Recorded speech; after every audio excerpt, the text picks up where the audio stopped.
Happy Monday morning everyone! Ayan, simula na naman po ng ating unang araw ng linggo. Mahaba-haba na naman po aring ating titiisin. Pero syempre, okay lang yun. Ang mahalaga meron tayong trabaho kaysa naman wala tayong ginagawa sa buhay, di ba? O, tingnan nyo, anong ibig sabihin baga pagka ang mga sakin ay nakapark din at sunod-sunod? Late nga baga. Hindi, ang late dyan yung nasa pinakadulo. Baka tayo ay mapagalitan ng mga may-ari. At ako lang naman yung nasa dulo. At ayan, nagsimula na nga bali ang aming flag ceremony. At ayan, nakakatuwang pagmasdan ng aming mga bata. Ang ganda dito sa aming school guys, kasi kahit papaano, ang daming puno, malamig dito sa aming school kahit mainit ang panahon.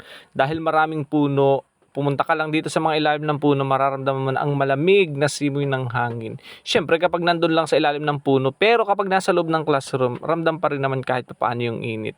So ayan, maganda at malinis ang aming paaralan. Ayan ang aming, dito ginaganap ang aming flag ceremony kapag Monday morning. Ayan, nakakatuwang tingnan ang aming mga estudyante.